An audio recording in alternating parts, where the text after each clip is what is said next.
ഫിസിക്സിലെ light എന്ന ലെസണിലെ example 9.1 നോക്കാം. തന്നിട്ടുള്ള വാല്യൂസ് ഇതൊക്കെയാണ്. R = 3 cm, U = -5 cm, ഇമേജിൻ്റെ distance that is V, magnification M and nature ആണ് കണ്ടുപിടിക്കേണ്ടത്. ഇവിടെ തന്നിരിക്കുന്ന മിറർ കോൺവെക്സ് മിററാണ്. സോ നമുക്ക് മിറർ ഫോർമുലയാണ് ഉപയോഗിക്കേണ്ടത്.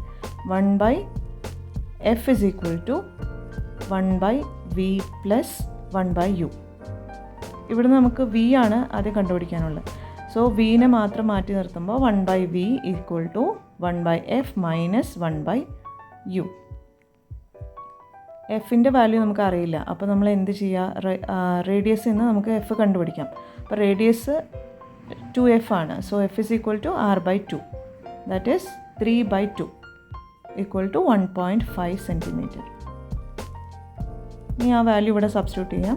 1/1.5 cm - 1/u ഓൾറെഡി മൈനസ് ആണ്. സോ വീണ്ടും -5.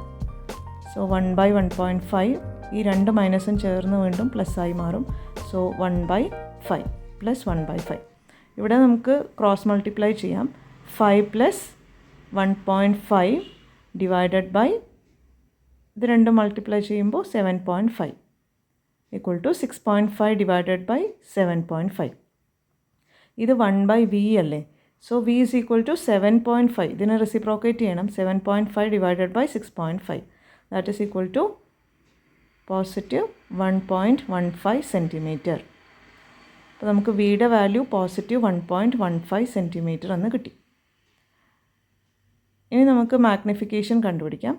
അപ്പോൾ v ആണ് കിട്ടിയത്. ഇനി മാഗ്നിഫിക്കേഷൻ -v/u വാല്യൂസ് സബ്സ്റ്റിറ്റ്യൂട്ട് ചെയ്താൽ -1.15 ഡിവൈഡഡ് ബൈ 5 -5 = 0.23.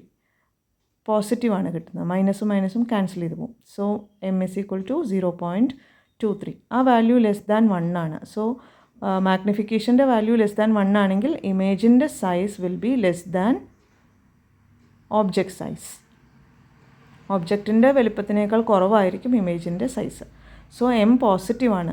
m പോസിറ്റീവ് ആണെങ്കിൽ നേച്ചർ എപ്പോഴും വെർച്വൽ ആൻഡ് ഡിറക്റ്റ് ആണ്. മാഗ്നിഫിക്കേഷൻ പോസിറ്റീവ് ആയാൽ നേച്ചർ വെർച്വൽ ആൻഡ് ഡിറക്റ്റ്. ഇവിടെ v = +1.15 ആണ്. സോ വിയുടെ വാല്യൂ പോസിറ്റീവ് ആണെങ്കിൽ നമ്മുടെ position of the image behind the mirror ആണ്.